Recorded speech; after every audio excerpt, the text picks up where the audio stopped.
agreed to meet a vampire at a cemetery. How much more cliché can you get? Nothing comes readily to mind. Could have left the door unlatched. What of my privacy? I value it rather deeply. Unmolested, especially by unwanted guests, that's my preferred state. Besides, I knew you'd find a way to get in. True enough. Need to find your friend. I'm hoping you'll agree to help. I shall do whatever's in my power. Yet what you want or even need must matter little. What matters is what Dettlaff wants. If he does not wish to be found, you will not find him. Ever. End of story. Come on. Gotta be some way.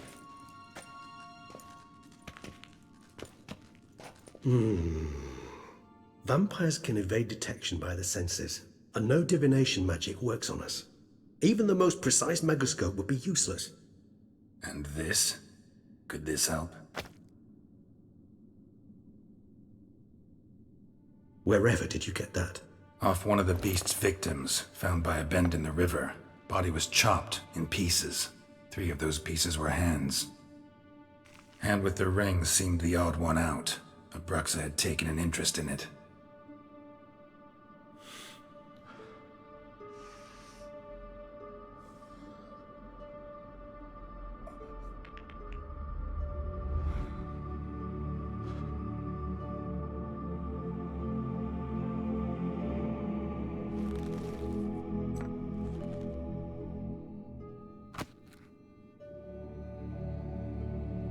It's Dettlaff's hand, without a doubt.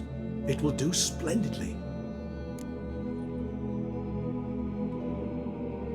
The hand. What do you plan to do with it? You've heard of Kovinaris' theory of tissue memory retention. Rings a distant bell. Read about it in Alchemia Oblitera. There's a copy of Kaer Morhen, tattered, nearly disintegrated. But if memory serves, Kovinaris never managed to prove it worked. He did prove it, just never managed to publish his findings. He and I corresponded, you see, after we became friends. Thus, I know he completed his research and performed the first tests. It's complicated, so without delving into details, it is possible to use any piece of tissue to reconstruct what a whole body experienced. How's it work? We need any special equipment? We must brew a decoction which Kovinaris gave a rather poetic name: resonance. Once imbibed, it sends one into a trance similar to that induced by narcotics. This triggers visions of events linked to strong emotions experienced by the tissue's owner. Picture it as dreaming a fragment of someone's life. Any chance we might see what Dettlaff was doing just before he lost his hand? Indeed. Though I also hope resonance will reveal the location of Dettlaff's hideout. Ring's pretty intriguing. Made of no metal I've ever seen. And the ornamentation. It comes from our home, where we lived before the conjunction of spheres. It's actually mine. I received it from a dear old friend. You might call him a humanist. He saw us vampires as guests here, guests who owe their hosts, meaning you humans and the elder races, respect. Respect? Meaning not to treat us like cattle to be slaughtered for food? Precisely. And the reason why I, in turn, gave it to Dettlaff. To remind him of the ideals my old friend championed. Can't you just summon Dettlaff? You're both higher vampires, there's gotta be a way. If I'm to be entirely candid, there is indeed one. But believe me, we will be better off never availing ourselves of it. It is a last resort. Absolutely. Last resort? The hell? Why? There is a being who can summon Dettlaff. Possesses the authority, even the power, to force him to appear in a given place. But the very act of contacting this being, well, it's akin to walking a slack line extended over a chasm filled with molten lava. An exercise as perilous to me as it would be to you. A risk I'm unwilling to take. I beg you, let's do it my way. It will be both quicker and easier. Kovinaris spent half his life proving his theory. Wild guess. Making a dose of resonance won't be easy. You guessed correctly. In addition to Dettlaff's tissue, we shall need a powerful occipital lobe stimulant. Effectively a poison, to make one susceptible to visions. Well, got a few ingredients to choose from. Unfortunately, all are pretty rare. There's Mamoon glands, but closest ones I know of are in Vizima. A spotted white saliva would also serve, but they were culled to extinction over a century ago. Could go with a kobold's eyes, but the creatures are sentient. Rather not gouge one's eyes out. Given that we lack the time to sleuth this out ourselves, permit me to summon some help.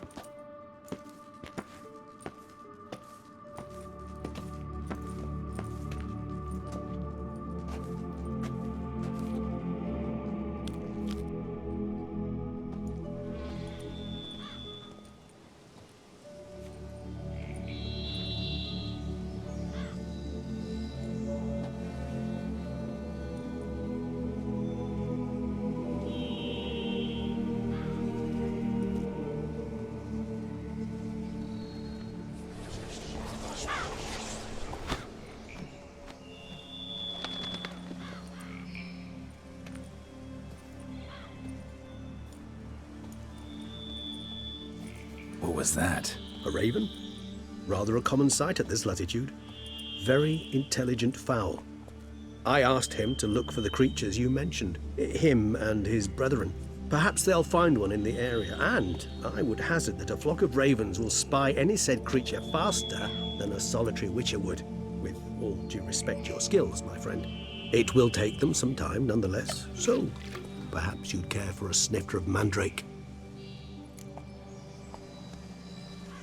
Rarely say no to a snifter.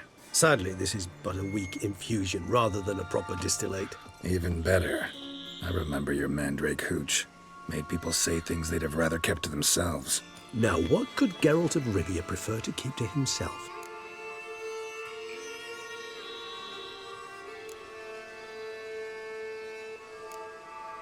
Everyone's got some secret. I agree wholeheartedly. I also believe it wise at times to share one's secrets, unburden oneself to those one can trust. This your sophisticated way of asking me if I trust you? I prefer almost always to ask you directly. It seems a test of intelligence, one you just passed. Maybe you should go first. Reveal one of your secrets. After all, you vampires lead very interesting lives. Anything in particular interest you?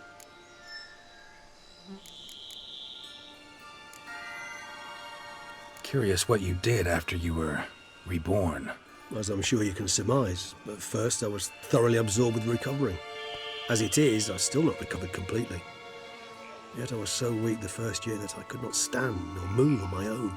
Detlef bore my weakness bravely, showed great patience. If not for him, I wouldn't be here, and I'd have regenerated far slower. Once I could at last stand unassisted, I set off for Bruges, for my one-time home of Dillingen. There I led the peaceful life of a rural healer and surgeon, enjoying my neighbours' respect and, in fact, constituting the exact opposite of the monstrous vampire the populace imagines. Bruges, you say? Rebirth make you sentimental? Perhaps a dash. But what of you? Where have you been? Ever find your Cyrilla? Back then, yeah. But we parted again soon after. And when the time was ripe, she came back. Defeated the Wild Hunt together. Seems I certainly missed quite a bit while I was absent. True enough. But it's a conversation we'll have another time. Need to know more about you now. Gotta ask you the big question. One everyone wonders about. What happens after death? You wish me to tell you if the human belief in the gods is well-founded? Well, that I do not know. We vampires differ exceedingly from you humans. Our matter, that of which we are composed, can exist without form. We require neither a heart, nor a brain, nor air to breathe. But were you dead? As humans understand death, yes. Feel anything? Understand anything? It's rather hard to explain. I felt something very unsettling. Something I cannot even name, for I did no reasoning. Only after rebirth did I begin to understand that what I had felt was cold and unimaginable fear. If not for Detlef, I might have drowned in an eternity of icy terror. Can't have been alive then. Sheesh, experience like that must be vicious. Indeed, it's hard to compare to anything I know. Yet you are aware we don't see death as you do. The way you cling to life, we find it entirely peculiar. You are mortals, ergo it's a foregone conclusion. You will die. It's but a question of time. Thus, I often find myself wondering why you try so very hard. To die at 20 years, 40, even 100, what's the difference? They're all but the blink of an eye. Depends on your point of view. Man who's got 1,000,000 crowns to spend can't possibly understand one who's only got 20. Very true. One's outlook can indeed change much.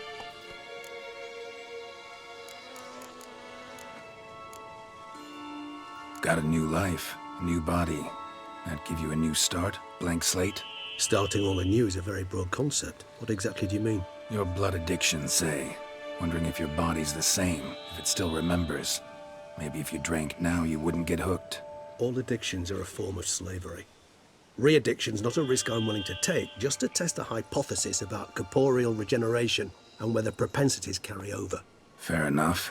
Curiosity, that's all. Sorry. Not to worry, Geralt. Curiosity's a natural reaction under the circumstances, apart from which I've always valued that trait in you. Always fascinated me the way vampires can regenerate. A hand growing back is one thing, but Detloff recreating you out of a wet smear? Something else entirely. A difficult and laborious process, but one that's possible, as my presence proves. But I've heard you too had quite the adventure. They say you lost your memory. For a bit, but Triss helped me get it back. Actually, pretty damn lucky I only had amnesia. Yes, you humans are rather buggered in those terms. To strip you of life is, well, it's just plain easy. I've always pitied you in that regard. We vampires are much harder nuts to crack. If a member of another race kills one of us, we can be reborn with a living higher vampire's help. However, if one of our own strikes the deadly blow, death is permanent. There can be no rebirth. One of the chief reasons why vampires long ago swore never to fight one another. All right, give you one question. What do you want to know? One question to ask one as fascinating as you, Geralt. Cruel parsimony, I'd say, but I shall do my best to make it count. If you were to die and be reborn as I was, in your new life, would you choose to be a witcher?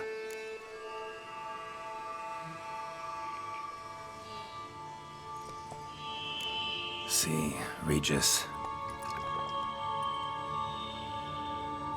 Doubt I'd know how to be anything else. Ever tried? See, you're determined to get an answer, to find out if I like being a witcher. Just refuse to ask directly, as always.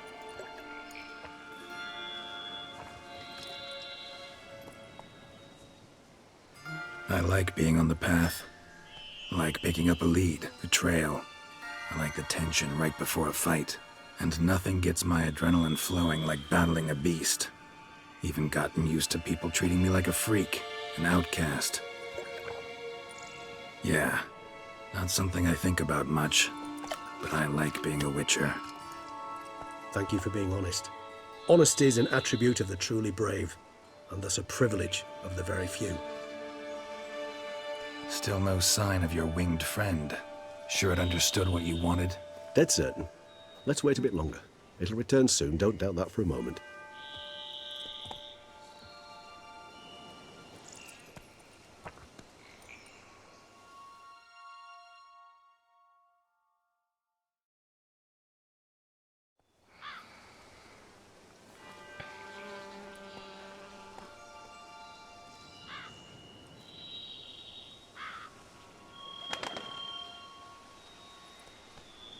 Ever vigilant, even in his sleep.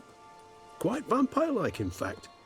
Are you absolutely certain they don't administer a few of our genes during the trial of the grasses?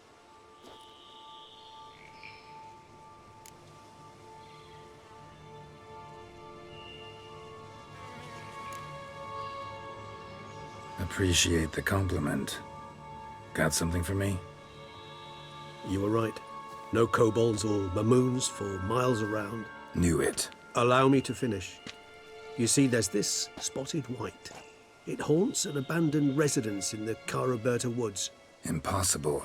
My brethren hunted down every last spotted white before I was born. Then it seems you must revise your knowledge of spotted whites. For somehow this one managed to survive your brethren's onslaught. It seems I know this home it haunts. Recall a tale about it.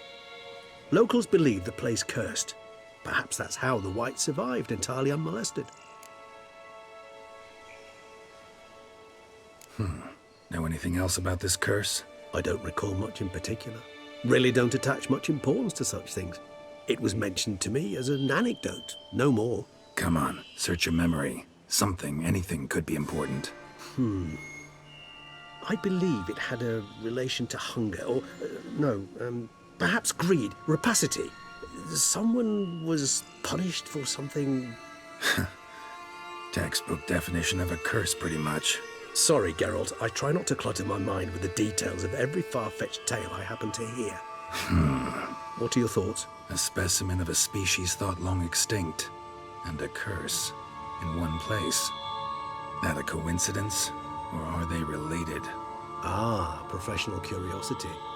Personally, I've nothing against you delving into this dilemma, but please remember we need the white's saliva. Nothing beyond that.